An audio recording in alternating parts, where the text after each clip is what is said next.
கப்பர் நகமுக்கு கடந்து போனார். அங்கே ஒரு வீட்டில் அவர் போதகம் பண்ணுவதற்கு அந்த இடத்துல அவர் ஆயத்தம் பண்ணி ஒரு வீட்டில் போதகம் பண்ணி கொண்டிருக்க வேலையில் கூட்டம் நிறைய குவிந்து விட்டது. ஒரு வீட்டில் அவர் எந்த வீட்டில் எருசலேம் பகுதியிலே எந்த பட்டணத்துக்கு போனாலும் அவர் பின்னாடி ஒரு கூட்டம் எப்பவுமே போகும். இயேசுக்கு பின்னாடி ஒரு கூட்டம் போய்கிட்டே இருக்கும். அப்படி போகிற வேலையில் அப்போ கப்பர்நகூம் அங்கே ஒரு இடத்துல ஒரு கூட்டம் அவர் பின்னாடி போய் வீட்டை சூழ்ந்துடுச்சு. உள்ளே போக முடியல, அந்த அளவுக்கு கூட்டம். அப்போது அவர் போதகம் பண்ணியிருக்கிற நேரத்தில் பக்கத்து ஊர்லேருந்து ஒரு மனுஷன், அந்த மனுஷன் உங்களுக்கு எல்லாருக்கும் அந்த வேத பகுதி தெரியும், ஒரு திமிர்வாதக்காரனா கை கால்கள் செயல்படாத ஒரு மனுஷன். அந்த மனுஷனை ஒரு 4 பேர் அந்த ஆளை பார்த்துட்டு இந்த ஆள் வருஷக்கணக்கில் இப்படி கிடக்கிறான்னு சொல்லி பக்கத்து ஊரில் இயேசு கப்பர்நகூமுக்கு வந்திருக்கிறான்னு சொல்லி கேள்விப்பட்ட உடனே இந்த 4 பேர் என்ன பண்ணுறாங்கன்னா அந்த மனுஷனை 4 பேரும் கட்டிலோடு தூக்கி பக்கத்து ஊருக்கு கொண்டு வர்றாங்க. கொண்டு வந்து பார்க்கும்பொழுது அந்த வீட்டை சுற்றிலும் கூட்டம் பயங்கரமாக இருக்கு. உள்ளே போக வாய்ப்பே இல்லை, அவ்வளோ கூட்டம் அலமோது. உடனே அவங்க சுற்றிலும் பார்த்துட்டு வேறு வழி இல்லாமல் என்ன பண்ணுறாங்கன்னா அவங்க மேலே ஏறி ஓட்டெல்லாம் பிரித்து அந்த கூரையை பிரித்து அதுக்கு நடுவில் இயேசு கிறிஸ்துவுக்கு நேராக அவரை கயிறை கட்டி கீழே இறக்குறாங்க. இறங்கும் பொழுது கீழே இயேசுநாதருக்கு முன்னாடி அந்த கட்டில் வந்து இறங்கும் பொழுது இயேசு பார்த்துட்டு அவங்க 4 பேரையும் பார்த்துட்டு இந்த மனுஷனை பார்த்துட்டு ஒரு வார்த்தை சொன்னார். என்ன சொன்னார்னா, உங்கள் விசுவாசத்தின்படி இந்த மனுஷனுக்கு சுகம் உண்டாகணும்னு சொல்லி இந்த மனுஷனை பார்த்துட்டு உன் படுக்கை எடுத்துட்டு நட, உன் பாவங்கள் உனக்கு மன்னிக்கப்பட்டதுன்னு சொன்னார். உடனே அவன் ஆளுக்கு உடனே கை காலம் நல்லா ஆகி எழுந்து சுகமடைந்து அவன் புறப்பட்டு போனான். சுற்றி இருந்தவங்க எல்லாருமே தேவனை மகிமைப்படுத்தினாங்க. அல்லேலூயா. எங்கே இருக்குன்னு பார்த்தீங்கன்னா மார்க் 2வது அதிகாரத்தை எடுத்துங்க, 1லேருந்து 5 வரைக்கும் யாராவது ஒருத்தர் ஸ்தோத்திரம். இந்த 4 பேரை குறித்து தான் இன்றைக்கி வேதத்தில் நம்ம பார்க்க போகிற முக்கியமான கேரக்டர் இவங்க 4 பேர் தான். திமிர்வாதக்காரன் சுகமடைந்ததுக்கு மூல காரணமே யாருன்னா இயேசு கிறிஸ்து கொடுத்தாரு. ஆனால் அவனை கொண்டு வந்த இந்த 4 பேரும் தான். இந்த 4 பேரோட அவங்களோட நல்ல குணத்தினால தான் இன்னைக்கு ஒரு மனுஷன் விடுதலை அடைஞ்சான். அல்லேலூயா. ஒரு ஆள் விடுதலை அடையினா அதுக்கு இன்னொரு ஆள் இருந்தாலும் விடுதலை அடைய முடியும். இப்போ இந்த தேசம் ரட்சிப்புக்குள்ள வரணும்னா அதுக்கு ஒரு மனுஷனை ரட்சிப்புகள் நடத்த இன்னொரு மனுஷன் போனால் தான் நடக்கும். இப்போ நம்ம குடும்பம் நிறைய பேர் ரட்சிப்புக்குள்ளே வரல. அப்போ அந்த விடுதலை கொடுக்க ஆவியானவர் நம்மளெல்லாம் தெரிந்து கொண்டு வச்சிருக்கிறார். அவ்வளோ மக்கள் கூட சூழ்ந்திருந்தாங்க கப்பர்நகூம்ல. ஆனால் அந்த மக்களெல்லாம் தேர்ந்தெடுக்கல ஆண்டவர். வேற ஒரு 4 பேர் தேர்ந்தெடுத்தார் இந்த மனுஷனுக்கு விடுதலை கொடுக்க. அந்த 4 பேரும் சேர்ந்து குண்டு கட்டி அவனை கட்டளோடு தூக்கிட்டு வந்தாங்க. இவங்க யாருன்னு பார்த்தீங்கன்னா அந்த 4 பேரும் அண்ணன் தம்பிங்க கிடையாது. இவங்க 4 பேரும் சொந்தக்காரங்களும் கிடையாது. இந்த 4 பேரும் வெவ்வேறு மனுஷர்கள், வெவ்வேறு இடத்துலேருந்து வந்தவர்கள். இவங்களுக்கு பல வேலைகள் இருக்கு, அவங்க ஃபேமிலி இருக்கு. அப்படிலாம் இருக்கும்போது இவங்க 4 பேர் மட்டும் வந்து இந்த இடத்துல இந்த மனுஷனை தூக்கிட்டு போகும். முதல்ல ஒரு ஆள் வந்து பார்க்குறான், நான் சுகவீனத்தோடு கட்டிலில் கிடக்குறான்னு சொல்லி பார்த்த உடனே அவங்களுக்கு எப்படியாவது இந்த ஆளை சுகமாக்க பக்கத்து ஊரில் இயேசு கிறிஸ்து வந்திருக்கிறார், கொண்டு போயிடணும்னு சொல்லி ஒரு எண்ணம் வந்தது. உடனே அவன் இன்னொரு மனுஷனை கூப்பிட்றான். அந்த மனுஷனை பார்த்தீங்கன்னா சொன்ன காரியத்துக்கு ஒத்துக்கிட்டான். 3வது இன்னொரு மனுஷனை கூப்பிட்றான். அந்த மனுஷனை கூப்பிடும் பொழுதும் அவனும் எதுவுமே சொல்ல ஒத்துக்கிட்டான். 4வது ஒரு ஆளை கூப்பிட்றாங்க. அவனும் பார்த்தீங்கன்னா இவனை தூக்கின்னு பக்கத்து ஊருக்கு போகலாமா, இவனை எத்தனை போய் இயேசுநாதர்கிட்ட காமிக்க அப்படின்னு கூப்பிடும்பொழுது அவனும் ஒத்துக்கிட்டான். இந்த 4 பேரும் ஒன்றா சேர்ந்து தூக்கிட்டு வந்ததுனால தான் அங்கே ஒரு விடுதலையை பார்த்தோம். இப்போ இந்த 4 பேர்கிட்ட என்ன ஒரு குணம் இருந்ததுன்னு நீங்கள் இந்த இடத்துல நீங்கள் நினைக்கிறீங்க? இந்த 4 பேர்கிட்ட என்ன குணம் இருந்தது? ஒரு மனம் இருந்தது. என்ன இருந்தது? முதலாவது ஒரு மனம் இருந்தது. அந்த 4 பேருக்கும் இந்த ஒரு மனம் இருந்ததுனால தான் அங்கே ஒரு மனுஷனுக்கு விடுதலை கிடைச்சது. இல்லைன்னா கிடைச்சிருக்குமா? கிடைச்சிருக்கு. இப்போ 3 பேர் வந்துட்டான், ஒரு மனமாக தூக்குறதுக்கு ரெடி பண்ணிட்டான். 4வது ஒரு ஆள் கூப்பிடும்போது அந்த ஆள் சொல்கிறான், இந்த மனுஷனை தூக்குறதுக்கு எனக்கு வேறு வேலை வெட்டி இல்லையா, எனக்கு பல வேலை இருக்குது, இதை விட்டுட்டு மனுஷனோட விடுதலைக்காக என்ன கூப்பிடுறீங்களேன்னு சொல்லி அந்த ஆள் என்ன பண்ணிருக்கலாம், வேணாம்னு சொல்லிட்டு போயிருக்கலாம். ஆனா யார் கூப்பிட்டாலும் சரின்னு ஒத்துக்கிட்டு தூக்கிறதுக்கு ரெடி ஆகிட்டாங்க. அப்போ 4 மனமும் ஒன்னா சேர்ந்ததுனால தான் அந்த ஆளை தூக்கிறதுக்கு கர்த்தர் கிரியை செய்கிறார் அந்த இடத்துல. அப்போ ஒற்றுமையும் ஒரு மனதையும் அந்த 4 பேர்கிட்டையும் பார்க்கணும். இந்த 4 பேர்கிட்ட இருந்த முதல் குணம் அந்த ஒரு மன குணம். இன்னைக்கு அப்படியே நம்ம ஆவிக்குரிய வாழ்க்கையில வந்து பார்ப்போம். இன்னைக்கு நிறைய பேர் ரட்சிப்படைய முடியல, இல்லை நிறைய பேர் கணவர்கள் தொடப்படாத இருக்கிறாங்க. நிறைய வீட்டில் பார்த்தீங்கன்னா மனைவிமார்கள் இன்னும் தொடப்படாத இருக்காங்க, ரட்சிக்கப்படலை. பெற்றோர்கள் ரட்சிக்கப்பட்டாங்க, ஆனால் பிள்ளைகள் ரட்சிக்கப்படலை. இப்படி நிறைய இடத்துல இருக்கிறதுக்கு ஒரு முக்கியமான காரணம் என்ன பார்த்தீங்கன்னா, முதலாவது ஒரு மனம் வேணும். இந்த ஒரு மனம் எங்கே இருக்கணும்? ஃபர்ஸ்ட் எங்கே இருக்கணும்? ஒரு மனம் கணவன் மனைவிக்குள்ள என்ன இருக்கணும்? ஒற்றுமை இருக்கணும். கணவன் மனைவியை ஒரு மனம் இருந்து 2 பேரும் கைப்பிடிச்சு ஜெபிச்சாங்கன்னா அந்த ஜபம் வல்லமையா பரலோகத்துக்கு கடந்து போகும். விசுவாசிக்கிறவங்க மட்டும் ஒரு அழியில சொல்லுங்க. இந்த ஜபம் எத்தனை பேர் பண்றீங்கன்னு எங்களுக்கு தெரியாது.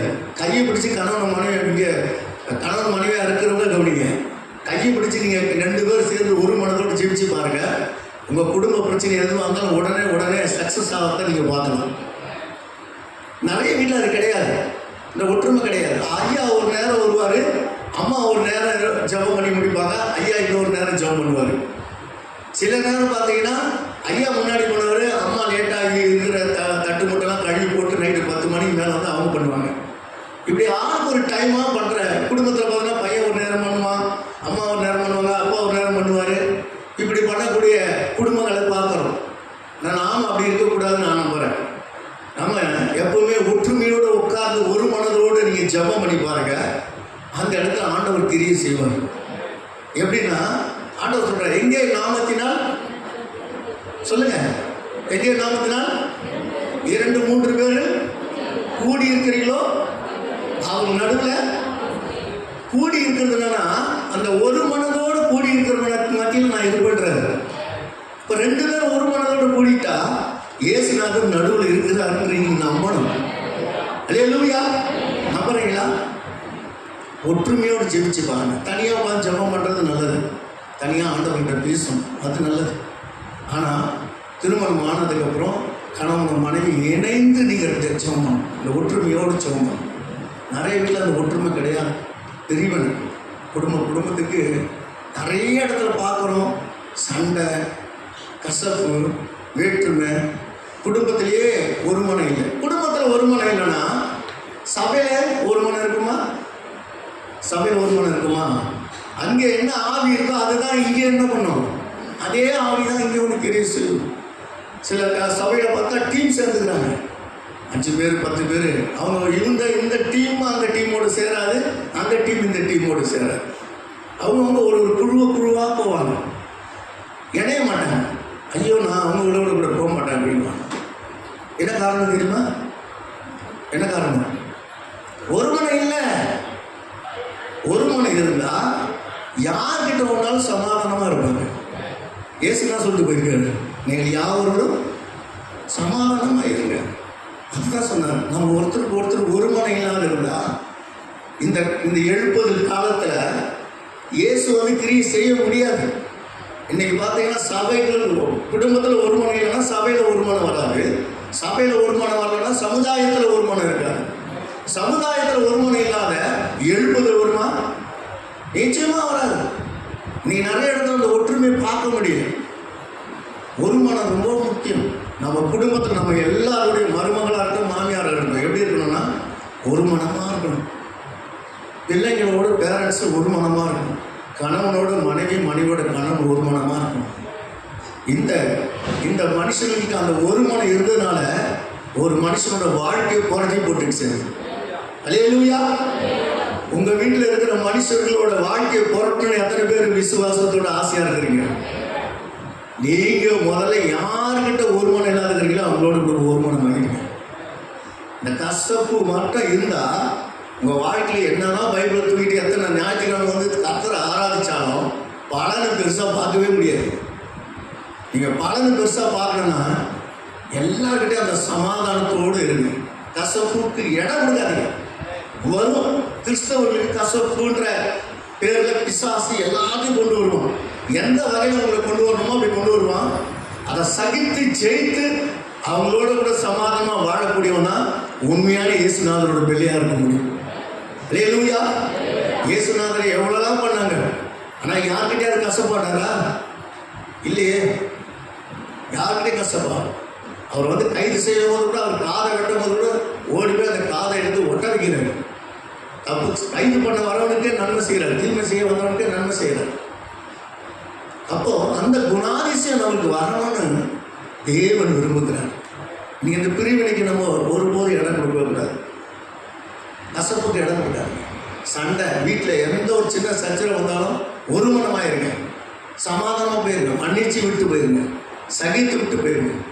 இந்த சகிப்பு தன்மை நம்மளுக்கு வந்ததாக நம்ம தேவனோட பிள்ளைகளாக வாழ முடியும். சகிக்கணும், இருதயத்தை அதுக்கு பக்குவப்படுத்திக்கணும். சில முள்ளுகள் வந்துக்கிட்டே இருக்கும், சில ஆள் நம்மளை வந்து குத்திக்கிட்டு தான் இருப்பான், நம்மளை வேதனைப்படுத்திக்கிட்டு தான் இருப்பான். அது நம்ம குடும்பத்துலேயும் இருக்கும், வெளியிலையும் இருக்கும், வேலையும் இருக்கும், எங்கே வேணாலும் இருக்கும். சில ஆட்கள் நம்மளை துன்புறுத்திக்கிட்டே தான் இருப்பான். இது அதுவாக வந்ததில் தேவன் உங்களுக்கு அனுமதிச்சுது. அல்லேலூயா. ஏன்னா உங்கள் இருதயத்தை சரி செய்யவே அவங்க உங்கள் முன்னாடி வச்சிருக்கிறார். அதில் நீங்கள் சரியாயிட்டீங்கன்னா போதும், உங்கள் வாழ்க்கையில் அடுத்தபடி நீங்கள் மேலே ஏறிட்டீங்கன்னு அர்த்தம். எதில்? ஆவிக்குரிய வாழ்க்கையில் நீங்கள் ஜெயம் பெற்றுட்டீங்கன்னு அர்த்தம். இல்லைன்னா குழந்தைய போல பார்த்துருக்கணும், சின்ன சின்ன காரியத்துக்கெல்லாம் கஷ்டப்பாகி சண்டை போட்டுக்கிட்டு, மூக்கை கசந்துக்கிட்டு, பாஸ்ட்டுக்கிட்ட சொல்லிக்கிட்டு, ஊரெல்லாம் போய் சொல்லிக்கிட்டு, இன்னும் அதை பெருசாக பிரச்சனை ஆக்கிட்டே இருக்கும். ஒற்றுமை குடும்பத்தில் இல்லாத போயிடும். அப்போது இந்த 4 பேர்கிட்ட அந்த ஒரு மனதை பார்த்தது போல நம்ம குடும்பத்தில் நம்ம ஒரு மனதை பார்க்கணும். அல்லேலூயா.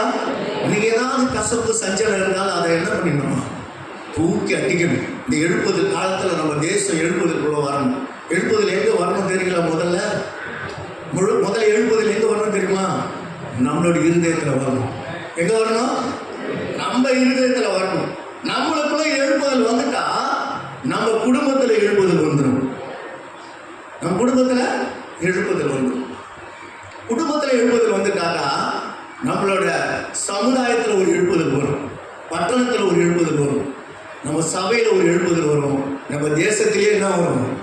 எழுப்புதல் வரும். ஃபர்ஸ்ட் எழுப்புதல் எங்கே வரணும்? எனக்குள்ள வரணும்னு நம்ம விசுவாசிக்கணும். இரண்டாவதாக இந்த 4 பேர்கிட்ட இருந்த அடுத்த நல்ல குணம், முதல் குணம் ஒரு குணம் இருந்தது. ரெண்டாவது குணம் என்ன பார்த்தீங்கன்னா, மற்றவங்களுக்காக இவங்க தன்னை கொடுத்தாங்க பாருங்க. சுயநலம் இல்லாத பிறநலம் பார்த்தவர்களாக இருந்தார்கள். வாசிங்க ஒரு வசனத்தை, அதே அதிகாரத்தில் 3ஆவது வசனத்தை வாசிங்க.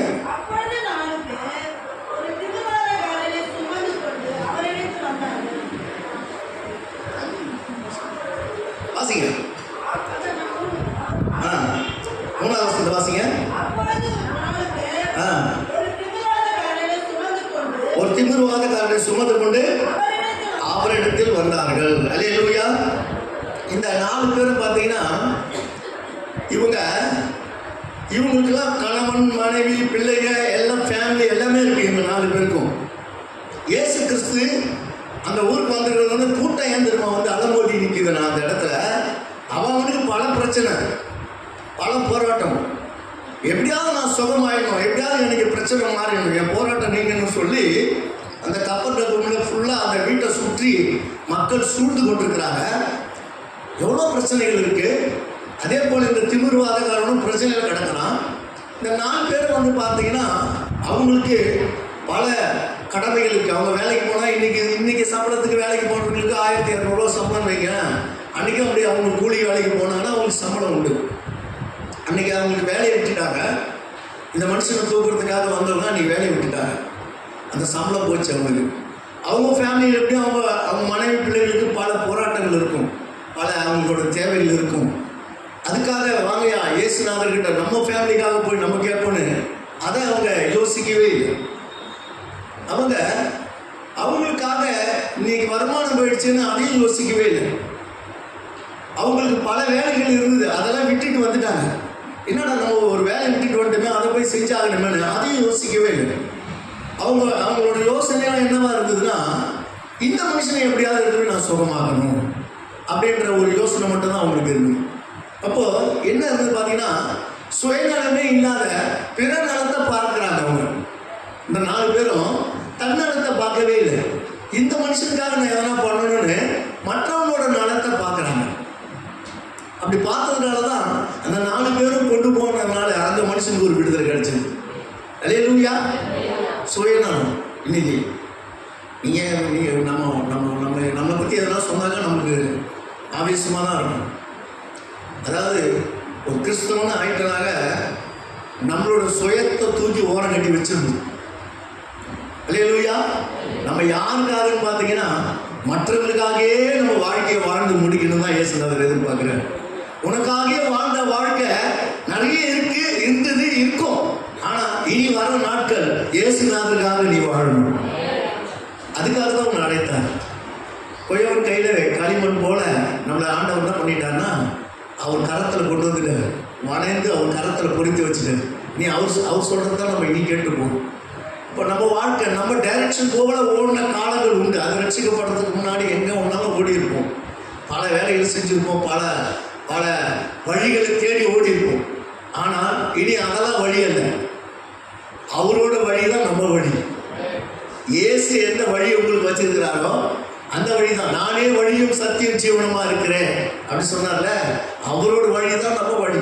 நம்ம எந்த வழியும் புறப்பட்டு போக முடியாது. அப்போது நமக்காக ஒரு வட்டம் வச்சுக்கிட்டு நமக்காக ஒரு கோட்பாட்டுக்குள்ள நம்ம வாழ்கிற காரியங்களை ரட்சிக்கப்பட்டு ஞானஸ்தானம் எடுத்து ஆவிக்குரிய வாழ்க்கையில் வளர்ந்து வரும்பொழுது அதெல்லாம் தூக்கி ஓரம் போடணும். இனி இயேசுக்காக நான் எதை செய்யணும், ஆண்டவர் எனக்காக எதை கற்றுக் கொடுத்தார், அதில் நாம் போய் எதை செஞ்சு எதை சாதிக்கணும் அப்படின்னு சொல்லி அவருக்காக நம்ம ஓட ஆரம்பிக்கணும்.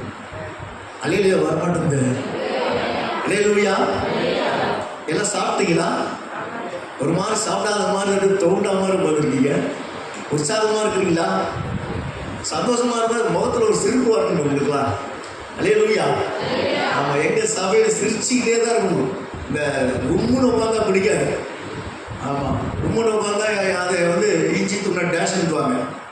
அது மாதிரி நம்ம இருக்கக்கூடாது. நம்ம எப்பவுமே ஒரு சந்தோஷமாக இருக்கும். ஆமாம். அப்போது நமக்குள்ள ஒரு சுயநலமான வாழ்க்கையை கிறிஸ்து அருவருக்கிறார். இனி கிறிஸ்துவுக்காக நான் எதெல்லாம் பண்ணணும். ஒரு காலத்தில் நாங்களாம் உலகத்தை நோக்கி ஓடணும். ஆனால் கிறிஸ்து அழைச்சதுக்கப்புறம் அதை அப்படியே உலகத்தை தூக்கி ஆஃப் பண்ணிட்டு தேவனுக்காக நான் ஏதாவது ஒன்று பண்ணணும்னு சொல்லி தேவனுக்காக ஓட ஆரம்பிச்சது தான் கர்த்தர் 17 இடங்களில் போய் வீட்டு சபையை ஸ்தாபிக்க உதவி செஞ்சாங்க. அல்லேலூயா. நீங்கள் 6 கிளை சபை அட்டகாசமாக அதில் ஓடிக்கிட்டு இருக்கு. எமிலிச்சேரியில், போரூரில், மற்றும் செவ்வாப்பேட்டையில், கிளாம்பாக்கத்தில், காஞ்சிபுரம் சத்தியமூர்த்தி பாஸ்டர், இதெல்லாம் போய் பாடாப்பட்டோம் அந்த ஊர்லாம். அப்படி போய் அங்கே பட்டதுனால தேவனுக்காக எதனா ஒன்று பண்ணணும். எனக்காக பல காரியங்கள் இருக்குது. அது இருக்கட்டும் ஒரு பக்கம், அது ஆண்டவர் பார்த்துட்டு தான் இருக்கிறார். அவருக்காக நான் எதனா ஒன்று போய் பண்ணணும்னு சொல்லி அப்படி பண்ண பார்க்க தான் கர்த்தர் பெரிய காரியம் நம்மளை கொண்டு செஞ்சுக்கிட்டு இருக்கிறார்.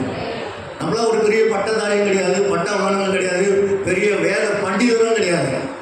ஆனால் நம்மளை கொண்டு சின்ன ஒன்றுமே இல்லாத ஒரு உதவாத ஒரு ஆளை கொண்டு இத்தனை பெரிய காரியங்களை ஆண்டவர் செய்கிறாருன்னா ஒரே ஒரு காரியம் சுயநலத்தை தூக்கி போட்டதுனால தான். பிற நலத்துக்காக நீ எப்போ இறங்குறியோ அன்னைக்கே உன் நலத்தை கர்த்தர் பாதுகாத்துவார். அல்லேலூயா. என் நலத்துக்காக ஓடும்போது என் கையில் ஒன்றுமே இல்லை. பிற நலத்துக்காக ஓடும்போது கர்த்தர் அத்தனையும் சப்ளை பண்ணிட்டார். கேட்காதெல்லாம் சேருது. 2-3 மாதத்துக்கு முன்னே பார்த்தீங்கன்னா எதிர்பார்க்கவே பிள்ளைங்க போய் 8,30,000 கொடுத்து கார் வாங்கிட்டு கையில் கொடுத்துருக்காங்க. எடுத்துன்னு போப்பா அப்படின்னு. நான் அதெல்லாம் விருப்பமே கிடையாது. இயேசுக்காக ஓடணும். ஒன்றுமே இல்லாத ஆண்டி பண்டாரமாக வாழ்ந்த வாழ்க்கை இன்னைக்கு உயர்ந்த நிலையில் வச்சிருக்கிறேன்னா சுயநலத்தை தூக்கி போட்டு மற்றவங்களோட நலத்துக்காக ஓடினதுனால தான் கர்த்தர் உயர்வை வச்சார். நீ இன்னைக்கு வரைக்கும் அப்படியே இந்த இடத்துல உட்காந்துருக்கிறன்னா உன் சுயநலத்தையே நீ பார்க்கறதுனால தான் உயர்வு உனக்கு இல்லாத போச்சு. நீ மற்றவனுக்காக எழுந்து பாரு, உன் பிரச்சனையை ஆண்டவர் எல்லாத்தையும் சால்வ் பண்ணுவார். அல்லேலூயா. 3வது அந்த மனுஷன்கிட்ட இருந்த 3வது ஒரு நல்ல குணம் என்னன்னு பார்த்தீங்கன்னா அவங்களுக்குள்ள பயம் இல்லாத ஒரு தைரியம் இருந்ததுங்க. இந்த 4 பேர் தூக்கிட்டு வந்தாங்க. தூக்கிட்டு வந்துட்டு என்ன பண்ணாங்கன்னா அந்த அந்த வீட்டுக்குள்ளே ஸ்ட்ரைட்டாக கட்டில் தூக்கிட்டு உள்ளே போகிறாங்க. பட் போகும்போது ஒரு வசனம் வாசிச்சுக்கோங்க, அதனால வசனம் வாசிங்க.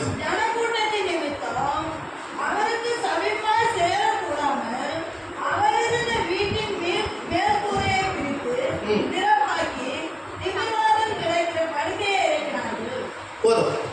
அல்லேலூயா. இவங்க போகும்போது அந்த வீடை சுற்றியும் கூட்டம், பயங்கர கூட்டம். இவங்க ஸ்ட்ரைட்டாக கட்டில் தூக்கிட்டு உள்ளே போகிறாங்க. போகும்போது பார்த்தீங்கன்னா அந்த வாசலில் நின்றுருக்கோம்னா இவங்களை வந்து துரத்துறாங்க. காலையில் நாங்களாம் 5 மணிலேருந்து இயேசுநாதரை பார்க்கறதுக்காக அவன் பல நோயோட கியூவில் நின்றுட்டு நாங்கள் வாசலில் தவம் கடத்து காத்து கிடக்கிறோம். ஸ்ட்ரைட்டாக உள்ளே வந்துட்டார். நேராக இவரை கொண்டு போய் இவரை சுகமாக்க போய் தள்ளி அப்படி தள்ளி விட்டானுங்க. 4 கட்டில் தூக்கின்னு வெளியே வந்துட்டானுங்க. பின்னாடி பக்கம் ஒரு வாசல் இருக்குது, அந்த பக்கம் போகலான்னு சொல்லி அங்கே தூக்கிட்டு போய் காமிக்கிறாங்க. அங்கே போனால் அங்கே அதுக்கு மேலே ஒரு கூட்டம் பேக் சைடு ஹாஸ்பிட்டலில் நின்றுட்டு அங்கே துரத்துறாங்க. திரும்பி அங்கேருந்து ஓடி வந்துட்டாங்க. ஜன்னலில் எப்படியாவது எட்டி பார்த்துட்டு கூப்பிடலான்னு பார்த்தா அங்கே ஒரு கூட்டம் அப்பிக்கிட்டு நிற்கிது. ஜன்னலில் சுற்றி பார்த்தா கூட்டம் தான் நிற்கிது. யாரும் உள்ளே கொண்டே உள்ளே தூக்கிட்டு வந்து ஆளை வெயிலில் போட்டானுங்க கட்டிலோட. என்ன பண்ணுறதுன்னு ஒன்றுமே தெரியல. உடனே யோசிச்சாங்க, வேறு வழியே கிடையாது. 4 பக்கம் அடைப்பு, ஆனால் வானம் திறந்து இருக்குது. தூக்குனால மேலே ஓட்டை பெரியவும் உள்ளே ஏற்றிட்டு 4 பக்கம் வாசல் அடைப்பு வந்தாலும் மேலே ஒரு வாசல் திறந்து இருக்குது. நம்மளுக்கு ஒரு இருதயத்தில் எப்பவுமே இருக்கணும். தூக்குனாங்க. 4 கட்டோட கயிறை கட்டி மேலே ஏற்றி மேலே ஏறும்போது யோசிச்சு பார்த்தவே இல்லை. ஏன்னா ஒரு இயேசுநாதர் ஒரு வீட்டுக்கு வராருன்னா ஒரு அற்பமான ஒரு வீட்டில் எடுத்துன்னு வந்து வச்சு அவரை வச்சு போதகம் பண்ண விட மாட்டாங்க ஆசாரியர்கள்லாம். ஒரு நல்ல அந்த ஊர்லேயே கப்பர்நகூம்லேயே ஒரு பெரிய மனுஷனோட வீட்டில் தான் கொண்டு வந்து அவரை போதகம் பண்ண வைக்கிறாங்க. இப்போ முதலமைச்சர் வர்றாருன்னா ஒரு ஓலை குடிச்சில் வச்சு அவருக்கு எல்லா மீட்டிங்கும் நடத்துவாங்க. இருக்கிற அந்த ஊர்லேயே பெரிய மனுஷன் வீடு அந்த வீட்டுக்கு கொண்டு வருவாங்க. அதே போல் இயேசுநாதர் வந்தாலும் ஒரு பெரிய வீடு, அது ஒரு பெரிய மனுஷனோட வீடு. அந்த வீட்டு மேலே ஏறணும்னு இவங்க ஆசைப்பட்டு மேலே ஏறுறாங்க. என்னடா வீட்டுக்காரன் என்ன சொல்லுவான்னு தெரியும், ஏது சொல்லுவான்னு தெரியல. அவன் வீட்டை போய் நம்ம பிரிக்க பார்க்குறோமே, அதை பற்றிலாம் அவங்க கவலைப்படவே இல்லை. எவன் வீடெல்லாம் இருக்கு எப்படிலாம் இருக்கும் பார்த்துக்கலாம், வருது நம்மளுக்கு தேவையானது இந்த மனுஷன் எப்படியாதுன்னு ஆகிடும், சோகமானது அவன் பார்த்துக்கலாம்னு சொல்லி கட்டில் போட்டு மேலே ஏற்றுறாங்க. அவன் கல்லை விட்டு அடிக்கிறான். காலையில் சுற்றி நாங்கள் நின்று நடக்கிறோம், நீ மேலே ஏறுற, யார் நீ இறந்தா எவனை குறித்து காதில் போட்டுக்குவேன். 1000 பேர் 1000 திட்டிகிட்டு இருக்கான், கீழே காதிலே போட்டுக்கல. இவனுங்க ஏறலாம் மேலே ஏறி ஓடு இப்படி டேவராங்க அந்த இடத்துல தூய்மை வச்சு கப்பன்னு பிரிக்கிறாங்க எல்லாத்தையும். நாளைக்கு பின்னாடி என்ன பிரச்சனை வருமோ, அடிப்பாங்களோ, தூக்கிட்டு போய் ரோமா அரசில் கொடுத்து நம்மளை அடித்து நொறுக்கி உள்ள ஜெயிலில் போட்டுருவாங்களோ, அந்த ஒரு பயம் சுத்தமாக இல்லாத தைரியத்தோடு மேலே ஏறி அவங்க இந்த மனுஷன் ஏறினாங்க. இந்த தைரியம் இருந்ததுனால தான் ஒரு மனுஷனுக்கு அந்த இடத்துல விடுதலை கிடைச்சது. அல்லேலூயா. இன்னைக்கு தைரியம் இருக்கா? உலகத்தில் பார்த்தீங்கன்னா கணவன் வந்து மனைவி மேலே ரொம்ப தைரியம் கொள்வாங்க, மனைவி மேலே கணவர் ரொம்ப தைரியம் கொள்வாங்க. ஆனால் ஒரு ஆத்மாவுக்கு சுவிசேஷம் சொல்லும்போது தைரியத்தை போய் பார்க்கணும். சுத்தமாக தைரியம் இல்லாத ஒரு ஆள் மீசை வச்சு தைரியம் ரொம்ப பெருசாக மீசை வச்சுட்டு வந்தாங்கன்னா ட்ராக்ஸ் கொடுக்க மாட்டாங்க. ஒரு சாமியார் மாதிரி ஒருத்தர் போகிறாருன்னா ட்ராக்ஸ் கொடுக்க மாட்டேங்கிறாங்க, கூப்பிட்டு சுவிசேஷம் சொல்ல மாட்டேங்கிறாங்க. ஒரு ஆள் கம்பீரமாக இருந்தால் பார்க்கறதுக்கு பயங்கரமாக இருந்தால் அவனுக்கு போய் சுவிசேஷம் சொல்ல மாட்டேங்கிறாங்க. போலீஸ்காரனுக்கு போய் சுவிசேஷம் சொல்ல மாட்டேங்கிறாங்க. ஏன்னு கேட்டால் பயம், எல்லாருக்கும் பயம்.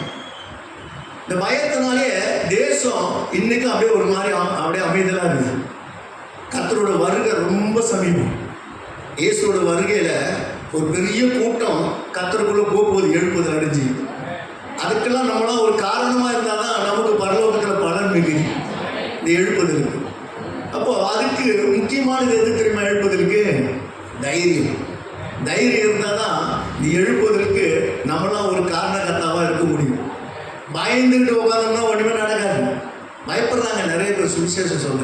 நாங்களாம் எதுக்குமே பயப்படுறதே கிடையாது. நான் குடுகுடுப்புக்காரனை ஓடி போய் துரத்தி பிடிச்சி அவனை பிடிச்சி கையை பிடிச்சின்னு அவனை விட்டவே நடு ரோட்டில் அவன் நீ கையை பிடிச்சதுனால என் உடம்பு எரியுதுன்றான். உடம்பு எரிஞ்சாலும் பண்ண சுவிசேஷத்தை கேட்காத ஒன்று கூட படுத்தலடான்னு சொல்லி அவனை நிற்க வச்சு சுவிசேஷத்தை சொல்லி அர்ப்பணிக்க வச்சு துரத்தி விட்டான். பாஸ்டர் சுந்தர்னு ஒருத்தர் திருத்தணியில் இருக்கார், எங்கள் கிளை ஊழியர். கடந்த நாட்களில் கத்தருக்குள்ள நித்திரை அடைஞ்சிட்டாரு. அவர் நான் நாங்கள் வேலையை முடிச்சு 5 மணி ஆகிடும். 5 மணிக்கு நாங்கள் 2 பேரும் ஃபோன் பண்ணுவோம். எங்கே இருந்தாலும் ஒன்றா நாங்கள் சேர்ந்துருவோம். 5 மணி ஆனால் அந்த திருவேற்காட்டில் போய் எங்கள் வேலையை என்ன வேலைன்னா டெய்லி போய் சுவிசேஷம் சொல்கிற வேலை தான். இப்போ நாங்கள் சுவிசேஷம் சொல்கிறதுக்கு அப்படி எல்லா நகரங்களும் போய் சொல்லிகிட்டே இருந்தோம். ஒரு நாள் நாங்கள் தீர்மானம் பண்ணுவோம், ஏன் நம்ம நகராக சொல்கிறோம்? திருவேற்காடு எத்தனை பேருக்கு தெரியும்? தெரியும், ஒரு அலையில் சொல்லுங்க. திருவேற்காடு கோயிலுக்கு வந்துட்டீங்களா? ஆமாம், கூட்டம் நிறைஞ்ச ஒரு இடம். ஆமாம், ஒரு பெரிய கோட்டை அந்த இடம். அங்கே நாங்கள் 2 பேரும் தீர்மானம் பண்ணோம், இன்னைக்கு அந்த திருவேற்காடு அந்த கோவில் வாசல் நின்று நம்ம சுவிசேஷத்தை சொல்லணும் அப்படின்னு சொல்லி தீர்மானம் பண்ணோம். அந்த தைரியத்தோடு வந்தோம். அந்த கோவில் வாசலில் வந்தோம். வரும்போது பார்த்தா ஒரு மனுஷன் எதிர்க்க வரார். அவர் யார் பார்த்தீங்கன்னா, ஒரு முனிவர் போல கையில் கட்டை கமண்டலம் இந்த கொண்டையெல்லாம் போட்டு தலையில் ருத்ராட்ச கொட்டை எல்லாம் காவியில் ஒரு மலையில் தவம் கிடக்கிற முனிவர் எப்படி இருப்பார், சேம் அதே சேமில் ஒரு பெரியவர் வர்றார். அவர் வந்த உடனே நாங்கள் பார்த்துட்டு இன்றைக்கி இந்த மனுஷன் விடக்கூடாது, எப்படியாவது இந்த மனுஷன் சுவிசேஷத்தை சொல்லி நாங்கள் வேக வேகமாக எதிர்க்க ஓடணும். கிட்ட வந்தாங்க. நாங்கள் போய் ஐயான்னு போய் 2 பேரும் போய் கையை பிடிச்சோம். பிடிச்ச உடனே அவருக்கு வேலை முடிச்சார். ஐயா எப்படி இருக்கிறீங்க, உங்கள் வீட்டில் எல்லாரும் எப்படி இருக்கிறாங்க, சௌகரியமாக சாப்பிட்டீங்களா மாட்டீங்களான்னு யாரோ இன்னும் 10 வருஷம் சொந்தக்கார மாதிரி நாங்கள் 2 பேரும் விசாரித்தோம். அவருக்கு ஒன்றுமே புரியல. முடிச்சாரு, நீங்கள் யாரும் தெரியல அப்படின்னு. நாங்கள் சொன்னோம், நாங்கள் வந்து சர்ச்சிலேருந்து வந்தோம் மட்டும் நாங்கள் எங்கேயுமே சொல்ல மாட்டோம். நிறைவாழ்வு மையத்திலேருந்து வந்திருக்கிற சேவை மையம்னு நினச்சிக்கிட்டாரு அவர். நாங்கள் நிறைவாழ்வு மையத்திலேருந்து வந்திருக்கியா அப்படின்னு.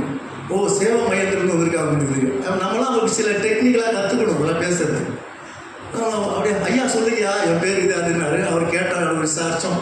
அப்படியே சொல்லி அவருக்கு பேச்சு கொடுத்து அப்படியே இயேசுநாதரோட சுவிசேஷத்தை சொன்னோம்.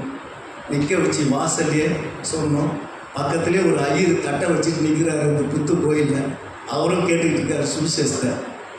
அப்போது சுவிசேஷத்தை கேட்டு அர்ப்பணித்து அவர் கொண்ட மேலே கையை வச்சு ஜெபம் பண்ணுறோம். நானும் அவரும் இயேசுவின் நாமம் தான் அந்த மனுஷன் தொட பண்ணணும். ஜெபம் பண்ணி முடிச்ச உடனே ஓடு கதறி அழுதுட்டார். நான் சொன்னேன், ஐயா நாங்கள் ஜெபந்தானே பண்ண ஒன்றுமே பண்ணல உங்களை.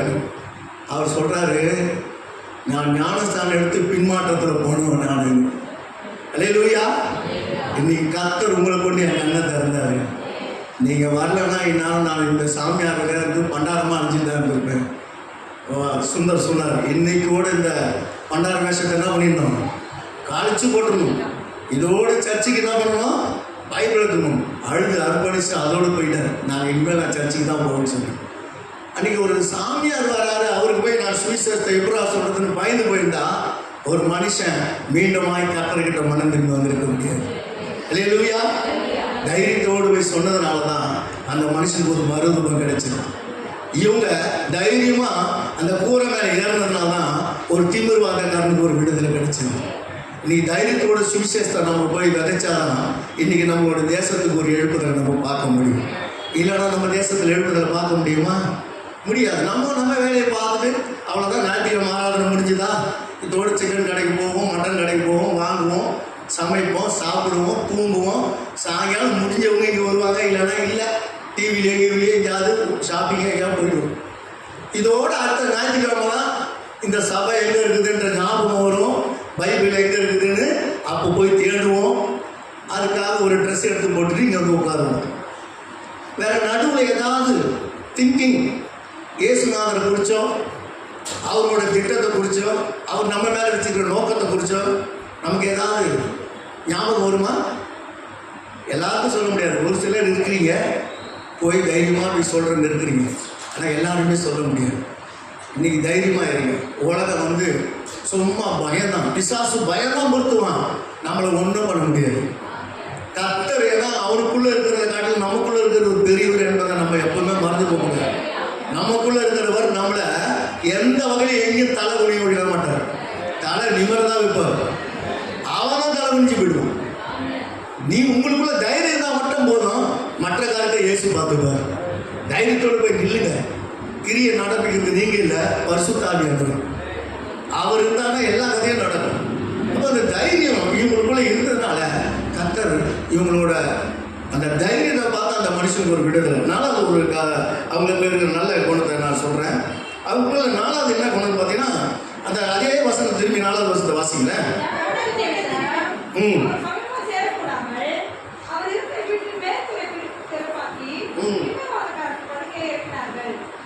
போதும்.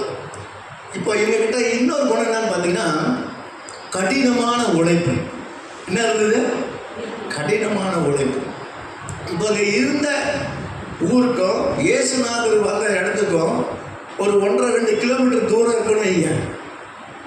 நீங்கள் இஸ்ரேல் தேசம் போனீங்கன்னா வெயில் பட்டையை உரிக்கும் பகல் டைமில், நைட்டில் குளிர் அதிகமாக இருக்கும். அவ்வளோ வெயிலில் இந்த 4 பேரும் இந்த மனுஷனை ஒரு 2 கிலோமீட்டர் தோளில் வெயிலில் தூக்கிட்டு வரணும். இப்போ தான் தார் ரோடெலாம் இருக்குது, அப்போலாம் அதெல்லாம் கிடையாது. கரடு முரடான பாதை. இந்த பாதை வழியாக தான் இந்த இயேசு கிறிஸ்து இருக்கிற அந்த வீட்டுக்கு கூட்டு வரணும் இந்த மனுஷனை. இப்போ வெயிலில் தூக்கிட்டு வராங்க, கஷ்டப்பட்டு வேர்த்து விருந்து தூக்கிட்டு வராங்க. தூக்கிட்டு வந்து பார்த்தா எங்கேயும் நுழைய முடியல. இந்த ஆள் கொண்டு வந்து ஓரமாக வச்சுட்டாங்க. வெயில் பயங்கரம். ஏன்னா மரம்லாம் இருக்காது. இங்கே இருக்கிற மாதிரி நல்லா ஜில்லுன்னு காற்று மரம்லாம் பார்க்க முடியாது. வெயிலில் போட்டாங்க. என்ன பண்ணுறதுன்னு தெரியல. இந்த ஆள் உள்ள இவங்க பிளான் பண்ணிட்டாங்க, மேலே தான் கட்டி இறக்கணும் அப்படின்னு. அப்போது வரும்போதே இவங்க வந்து கயிறு கொண்டு வந்துருக்க மாட்டாங்க. இவங்க என்ன பண்ணுறாங்க, அப்போ போய் கயிறு கொண்டு வா, திரும்பி 2 கிலோமீட்டர் ஒருத்தர் வெயிலில் ஓடணும். அவன் போய் 2 கிலோமீட்டர் போய் திரும்பி கயிறு எடுத்துகிட்டு வர வரைக்கும் அது ஒரு 1 மணி நேரம் வெயிலே நிற்கணும். அப்படி நின்று கயிறை கொண்டு வந்து கட்டி, இதில் 2 பேர் நீங்கள் ஃபஸ்ட்டு மேலே ஏறி வாங்கிறதுக்கு 2 பேர் மேலே ஏறிடுங்க, கீழே 2 பேர் நாங்கள் தூக்கி கொடுக்குன்னு சொல்லி 2 பேர் மேலே ஏறிட்டாங்க. 2 பேர் கீழே கயிறை கட்டி தூக்கி கொடுக்குறாங்க. மேலே மட்டமான பகுதியில் இந்த மாதிரி டேபரான இடம், அந்த இடத்துல ஓடு நல்லா, அந்த காலத்து பெரிய பெரிய ஓடுங்க. இப்போ தான் சின்ன சின்ன ஓடுலாம், அப்போலாம் அப்படி கிடையாது. ஒன்று 25 கிலோ 20 கிலோ ஓடு, அந்த மாதிரி ஓடுகளை வைப்பாங்க. அந்த மாதிரி ஓடை கவுத்து வச்சுருக்காங்க. அந்த இடத்துல வெயிலுக்கு வந்து அந்த ஓடு மேலே எப்படின்னாக்கா தண்ணி தெளிச்சிங்கன்னா அயன் பாக்ஸில் தெளிச்சா மாதிரி இருக்கும், சர்ன்னு இருக்கும். அவ்வளோ சூடு அந்த ஓட்டு மேலே. அது மேலே ஏறி 2 பேர் நின்றுட்டான், கால் கொதிக்குது. பிடிச்சி இந்த ஆளை தூக்கி விட்றாங்க. அவன் கயிறை கட்டி மேலே தூக்கணும். தூக்கி அந்த இடத்துல டேபிளான இடத்துல அந்த ஆளை கட்டிலோடு இப்படி சாட்சி வச்சுட்டாங்க. அந்த ஆள் பார்க்குறான், யார்? இந்த கட்டில் கிடக்கிறவங்க பார்க்குறாங்க. சரியான வெயில் அவன் மேலே உறங்கிது. அப்படியே படுபாவையே, நான் வீட்டில் இருந்தாவது அப்படியே கை கால் விழுந்து போயாவது நான் கடந்திருப்பேன். என்னை உயிரோடு கொள்றதுக்கு இவனுங்க என்ன பண்ணிட்டானுங்க, ஏதோ தீர்மானம் பண்ணி கயிறை கட்டி என்னை எடுத்துன்னு வந்து ஓட்டு மேலே படுக்க வச்சுட்டானுங்க அப்படின்னு சொல்லி நாக்கு தொங்க ஆன்னு கிடக்குறான். பரிதாபத்தோடு பார்த்துட்டு இருக்கான். இவங்க என்ன பண்ணுறாங்கன்னா, அங்கே மேலே 4 பேர் ஏறி இன்னொரு பிளான் பண்ணுறாங்க. என்ன பண்ணுறாங்க, ஓட்டை பிரிக்கணுடா அப்படின்னா. இது ஆவர கதையான்றான். அந்த படுத்து இருக்கிறவன் பார்த்துட்டு நினைக்கிறான், இது ஆவர கதையாது, எவன் விட்டு ஓட்டை இவன் பிரிக்கணுன்றான். அதுவும் இது பிரிக்கிற காலமாக இது, நான் எங்கள் இவன் பிரிக்கிற வரைக்கும் நான் செத்து போயிடுவேன் உங்களுக்குன்னு அவன் நினைக்கிறான். ஆனாலும் 4 பேர் ஏறி கஷ்டப்பட்டு அந்த ஓட்டை பிரிக்கிறாங்க. சூடு தாங்க முடியல, கை கொதிக்குது. அப்படி இருக்கும், அவ்வளோ கடின உழைப்போடு அந்த ஓட்டெல்லாம் பிரித்து கயிறை கட்டி இயேசுக்கு நேராக இறக்குறாங்க. வேதத்தில் வாசிக்கும் போது சிம்பிளாக ஒரு 5 வருஷத்தில் முடிச்சிருக்கு. ஆனால் அதை சொல்ல போனால் தான் தெரியுது அதில் எவ்வளோ பெரிய விஷயம் இருக்குன்னு. இல்லை இல்லையா? உள்ளே இறக்கும்பொழுது இவங்க கையெல்லாம் காப்பு காய்ச்சி போச்சு. அந்த ஓட்டை சூட்டில் பிடிச்சி எல்லாம் வெந்து போச்சு. கையெல்லாம் கஷ்டம், கருப்பாயிட்டாங்க அப்படியே அந்த வெயிலில். இந்த ஆளும் பார்த்தீங்கன்னாக்கா இற மாதிரி சுருன்னு நடக்கிறான், கை கால் விழுந்து போனோம். அவன் நாக்கு தள்ளின்னு கீழே இருக்கிறாங்க. அதை பார்த்து இவர்களுக்கு கீழே குதிச்சாங்க பாரு. இயேசுநாதர் இந்த நோயாளியை பார்த்தாரா இல்லையோ, யாரை பார்த்தாரு தெரியுமா? இந்த 4 பேரையே தான் பார்த்தாரு நின்று. இவங்களோட இருதயத்தோட இந்த வாஞ்ச, இவனுக்கு இவ்வளோ கடின உழைப்போடு இந்த மனுஷனுக்கு விடுதலை கொடுக்க, இப்படி போய் வேர்த்து விருத்து எல்லா காரியமும் இயேசுநாதருக்கு தெரியும். கடின உழைப்போடு எடுத்துன்னு இந்த மனுஷன் நம்மகிட்ட நிப்பாட்டிக்கிறாங்க. இன்னைக்கு உழைக்கணும்னா நிறைய பேருக்கு உடம்பு ஒத்துக்காது. நிறைய பேருக்கு நம்ம ஆன்லைனில் புக் பண்ணிடுறாங்க. கடைக்கு கூட நடந்து போகிறதுக்கு இப்போ முடியல யாராலையும். வீட்டிலே என்ன பண்ணிடுது, செல்லை தட்டினா வீட்டுக்கு வந்துடுவான் கொரியரில், அவன் கையில் கொடுத்துட்டு போயிடுவோம். நடந்து போக முடியாது யாராலையும். பக்கத்தில் ஒரு பால் பாக்கி வாங்க போனால் கூட பைக்கு நடக்க முடியாது. எல்லாம் ஈஸியாக ஆகிட்டாங்க. இப்போ மாவு அரைக்க வேண்டியதில்லை, மிக்சி அரைக்க வேண்டியதில்லை, எதுவுமே பண்ண வேண்டியதில்லை. மொத்த விஷயம் வீட்டில் உட்காந்துட்டு வாயில் ஊட்டுறது மட்டும் தான் நம்ம கை. மீதி எல்லாமே ஆட்டோமேட்டிக்காக நடக்கிற மாதிரி மாறி போச்சு உலகம். உழைக்க முடியல. படிக்கட்டு ஏறனா ஏற மாட்டேன்றான். கேள்விங்க படிக்கட்டு ஏறுதுங்க. இவன் குமரை வந்து வீட்டில் போய் நிற்கிறான். இவனால படிக்கட்டு ஏற முடியல, உழைக்க முடியல, குனிய முடியல, நிமிர முடியல, எதுவுமே பண்ண முடியல. நல்லா கேட்டுங்க, சோம்பேறியே இயேசுநாதருக்கு பிடிக்காது. அல்லேலூயா வராத. சோம்பேறிக்கு இயேசுநாதர் இங்கே பவுல் ஒரு இடத்துல சொல்றாரு, சோம்பேறிக்கு என்ன போடக்கூடாது? சோறே போடக்கூடாது. அவன் பட்டியா போட்டு கொள்ளுன்றாரு. சோம்பேறி தான். வீட்டை பெருக்கிறதுக்கு போகலையும் சோம்பேறி தான். வீட்டை போய் பார்த்தா குப்பை தொட்டி, ஒரு வீட்டு உள்ள நுழையிறோம். நானும் ஒன்று பாஸ்போர்ட் போயிட்டு மூக்கை பிடிச்சி வெளியே ஓடியாதுங்க. அவ்வளோ கலீச்சு பண்ணி வச்சுக்கிறீங்க வீட்டை. என்னடா ஒரு பாஸ்ட் வராது, எங்களை பார்த்தோட பாசம் அங்கேயே இருங்க. ஏன் வீடை பார்த்தீங்கன்னா அலங்கோலமாக கிடக்குது. மூளைக்கு ஒரு துணி கதைங்க. அவ்வளோ மோசமாக வீடு. 3 பொம்பளைங்க ஒன்றுக்கு அந்த வீட்டு உள்ள பெருக்கிறதுக்கு ஆள் இல்லை. உழைக்க முடியும். திட்டு நல்லா என்ன பண்ணணுமா, கட்டில் போட்டு தூங்கணும். வேலைக்கு சாப்பிடணும், தூங்கணும். அதோட யாராவது எனக்கு வேலை செய்யணும். இந்த உழைப்பு இல்லாத ஆளுங்களை ஆண்டவர் ஒரு காலம் ஏற்றுக்கொள்ளவே மாட்டார். நம்ம ஆண்டவருக்குள்ளே வந்ததுக்கப்புறம் நமக்கு என்னதான் வசதி வந்தாலும் நம்ம உழைக்கணும். எங்கள் வீட்டில் எங்கள் மனைவி, எனக்கு 2 மருமக, 2 பிள்ளைங்க, 3 பேரை, இவ்வளோ தூரங்கிறாங்க. ஆனால் வீட்டை நான் பெருக்குவேன். பாத்திரத்தை நான் கழுவேன். எல்லாருமே இருக்கிறாங்க. எல்லாமே மிஷின் இருக்குது, எல்லாமே இருக்குது. ஆனாலும் எல்லா வேலையும் போய் ஏதாவது ஒன்று செஞ்சுக்கிட்டே இருக்கணும், உழைக்கணும். அந்த கடின உழைப்பு இருந்தால் தான் ஆண்டவர் நம்மளை கொண்டு பெரிய காரியத்தை பண்ண முடியும். உழைக்காதவனுக்கு கர்த்தரை பிடிக்காது. நம்ம உழைக்கணும். இயேசுநாதருக்காக உழைங்க. எதனா ஒன்று பண்ணுங்க. சபையில் வந்து ஏதாவது ஒரு வேலையை செய்யுங்க. வெளியில் போய் ஏதாவது ஒரு ட்ராக்ஸ் பண்ணுங்க, ஏதாவது ட்ராக்ஸ் கொடுங்க. எதனா ஒன்று ஆண்டவருக்காக நம்ம பங்கு இருக்கணும். அப்படி இல்லாத இங்கே எம்டியாக ஒருத்தர் கூட இருக்கக்கூடாது. அல்லேலூயா. சும்மா எம்டியாக வந்துட்டு சேரில் உட்காந்துட்டு போகிறோம், அந்த மாதிரி நம்ம இருக்கக்கூடாது. நம்ம மூலம் ஏதோ ஒரு காரியம் இயேசுக்காக பிரயோஜனமாக இருக்கணும். எதனா ஒன்று நம்ம பண்ணணும். அதுக்காக உழைக்கிறதுக்கு நான் ரெடியாக இருக்கிறவங்களுக்கு மட்டும் சொல்லுங்கள் ஒரு அல்லேலூயா. அல்லேலூயா. எதனா ஒன்று பண்ணுங்க, இயேசுக்காக போய் பண்ணுங்க. இந்த 4 பேரும் அவன் வீட்டில் உழைச்சிருந்தானா அவனுக்கு அன்றைக்கி சம்பளம் கிடச்சிருக்குமே. ஆனால் அதை எதிர்பார்க்கவே இல்லை. இயேசுக்காக நான் இதை உழைக்கிறேன்னு சொல்லி அவன் ஓட்டு மேலே ஏறி ஓட்டெல்லாம் பிரித்து இவனை இறக்குறான். அவ்வளோ கஷ்டப்பட்டு அவனை தோளில் தூக்கி வெயிலில் ஓடி வரான். அவன் எந்த பிரயாசத்தையும் எதிர்பார்க்கவே இல்லை. இதை கொடுப்பாங்களா, இவனை தூக்கின்னு போனதுனால ஏசு எனக்கு எதனா சம்மானம் கொடுப்பாங்கன்னு எதிர்பார்த்தானுங்களா? இல்லை இவனை எடுத்துன்னு போனதுனால எனக்கு எதனா சுகம் தருவாங்கன்னு எதிர்பார்த்தானுங்களா? இல்லவே இல்லை. எப்படியா இந்த மனுஷன் சுகமாடியா, நான் உழைக்கிறேன்னு சொல்லி உழைச்சதுனால கர்த்தர் அந்த மனுஷன் உழைப்பை நிமித்தம் இன்னொரு மனுஷன் விடுதலை கொடுத்தார். இன்னைக்கு ஆண்டவருக்காக நம்மளாம் உழைக்க ரெடியாக இருக்கணும். ஆண்டவருக்காக எத்தனை பேர் உழைப்பீங்க? ஒரு 4-5 கை அல்லேலூயான்னு சொல்லிச்சு. அல்லேலூயா. இயேசு மட்டும் நம்ம உழைக்கணும். இல்லை எதை கேட்டாலும் அவர் என்ன பண்ணிடணும், நம்ம கொடுத்துடணும். லிஸ்ட்டு போட்டு ஜெபம் பண்ணுறோம். இதை வாங்கணும், அதை வாங்கணும், இதை செய்யணும், அதை பண்ணணும், இதை நடக்கணும் அப்படின்னு லிஸ்ட்டு போட்டுருவோம். ஆனால் எல்லாம் இயேசுநாதர் நமக்காக உழைப்போடு அவர் நம்ம செய்தாகணும். ஆனால் இயேசுக்காக நான் உழைக்க மாட்டேன்னு நம்ம சொன்னால் என்ன நியாயம்? இயேசுக்காக ஏதாவது ஒன்று நம்ம செய்யும் போது தான் நம்மளை கொண்டு இயேசுநாதர் பெரிய காரியங்களை செய்ய முடியும். இந்த தேசத்துக்கு ஒரு எழுப்புதலை கொண்டு வரணும்னா நம்ம உழைச்சா மட்டும்தான் நடக்கும்.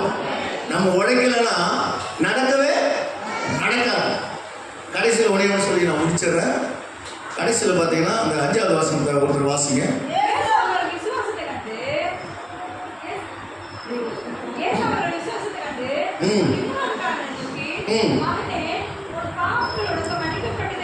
போதும். இயேசு என்ன பார்த்தாலும் யார் விசுவாசம்? திமிர்வாதக்கார விசுவாசமா?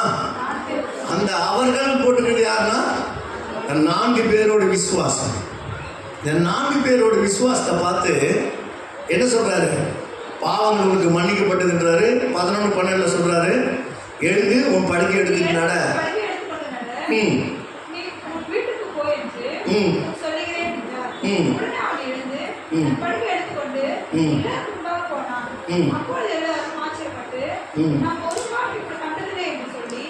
தேவனை மகிமைப்படுத்தினார்கள். அல்லேலூயா.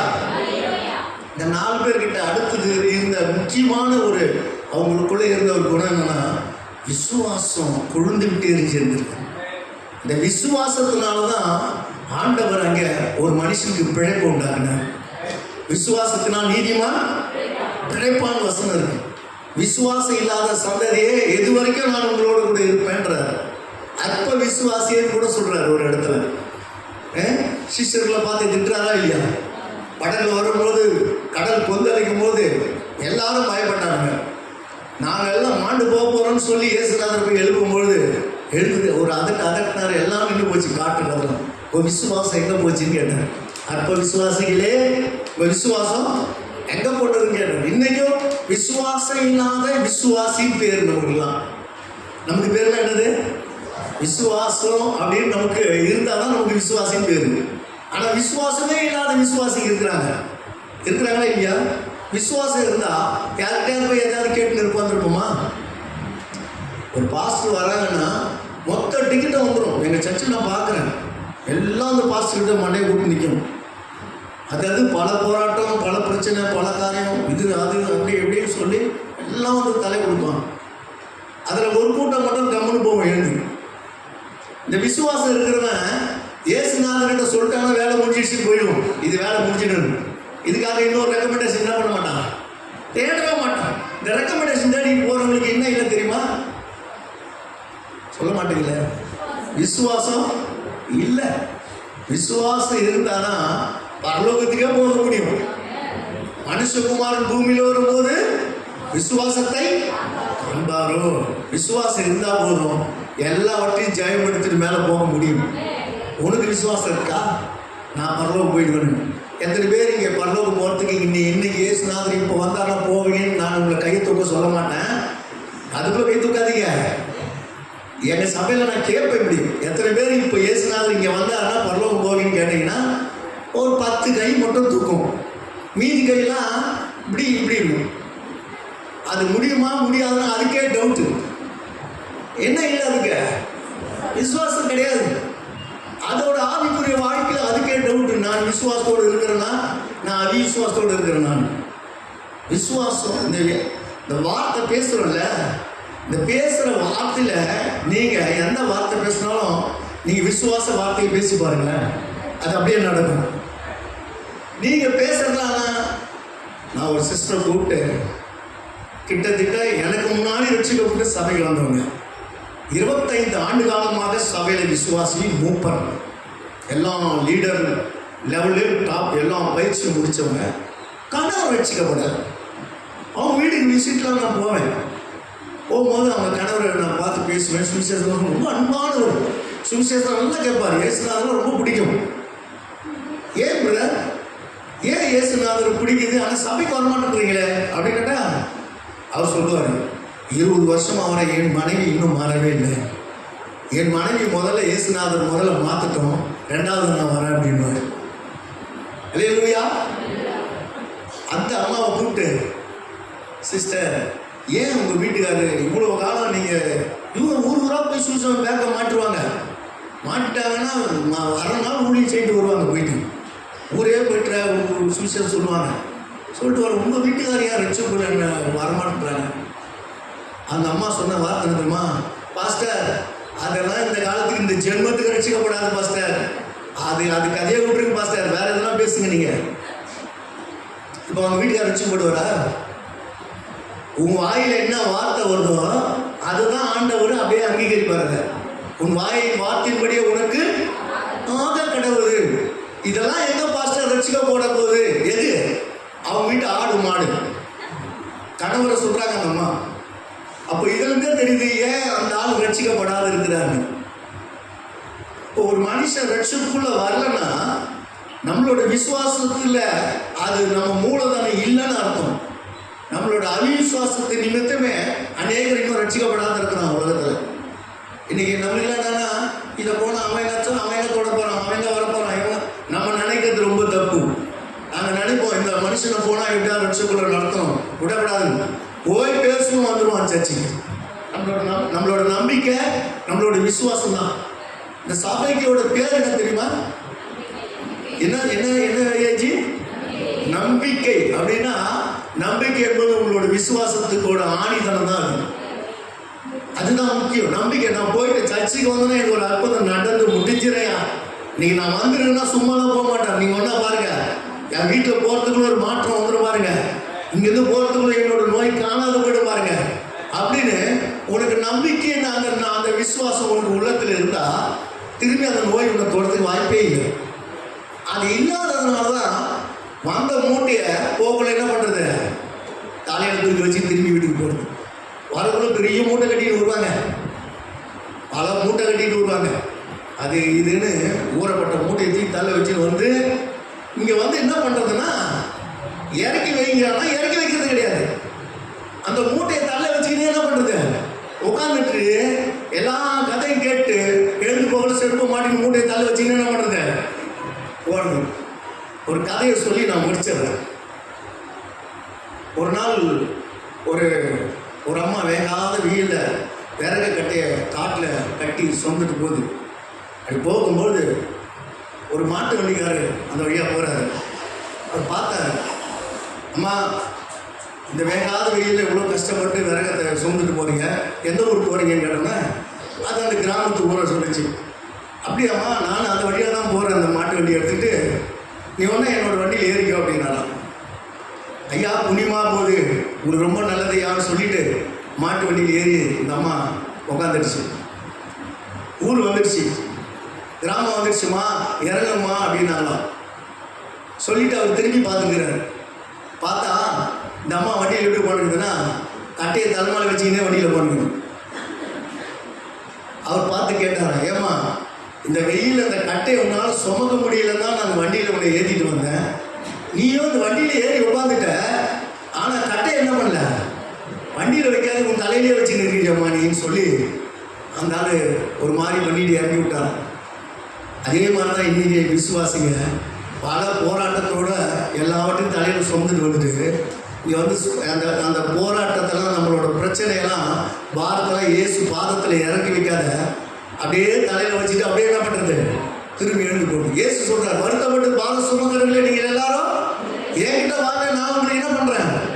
ஆனால் வருவோம், பாரத்தை எடுத்துகிட்டு வந்து இயேசுநாதர்கிட்ட என்ன பண்ணுறது இல்லை, அதெல்லாம் நாங்கள் கொடுக்க முடியாது ஆண்டவரே, இது எங்கள் சொத்து, இது காலம் பூரா எங்கள் தலைமையில தான் இருக்கும் அப்படின்னு சொல்லிட்டு அவருக்கு டாட்டா காமிச்சு எடுத்துட்டு போய்கிட்டே இருக்கு. அவர் என்ன பண்ணுவாரு, போ என்னைக்கு நீ இறக்கி வைக்கிறியோ அன்னைக்கு தான் உனக்கு விடுதலை இருப்பார். எந்த பிரச்சனையாலும் இங்கே வந்து கண்ணீர் விட்டுட்டியா, துக்க முகத்தோட போகாத, சந்தோஷத்தோட போ, கர்த்தர் உனக்கு அற்புதத்தை பண்ணுவார். அல்லேலூயா. 5 குணத்தை சொன்னேன், எதா சொல்லுங்க பார்க்கலாம். கேட்டவங்க சொல்லுவாங்க, கேட்காதவங்களால சொல்ல முடியாது. கேட்டவங்க அவங்களுக்கு முதல்ல என்ன குணம் இருந்தது, ஒருமான குணம் இருந்தது. அப்புறம் சுயநலம் இல்லாமல் மற்றவங்க நல்லதை பார்க்குற குணம் இருந்தது. 3வது தைரியமாக இருந்தாங்க. அடுத்தது கடினமான உழைப்பு அவங்ககிட்ட இருந்தது. அடுத்தது விசுவாசம். இப்படி இவங்களோட குணம் இருந்ததுனால தான் ஒரு மனுஷனை ஆண்டவர் விடுதலை கொடுக்கறதுக்கு இந்த குணம்லாம் போய் அங்கே போய் பயன்படுத்தப்பட்டது. அல்லேலூயா. இந்த குணத்தோடு நம்ம வாழும்பொழுது நம்ம வீட்டில் ஒரு எழுப்புதல் வந்துடும், நமக்குள்ள ஒரு எழுப்புதல் வந்துடும், நம்ம தேசத்துக்கும் நம்ம சபைக்கும் ஒரு எழுப்புதல் வந்துடும். விசுவாசிகள் மட்டும் ஒரு அல்லேலூயா சொல்லாமா? அப்படியே இருந்த இடத்துல அப்படியே எழுப்பி நில்லுங்க, அப்படியே எழுந்து நில்லுங்க, அப்படியே உங்களுக்கு வலது கரத்தை உயர்த்துங்க, ஆண்டவர்கிட்ட அப்படியே அர்ப்பணிங்க.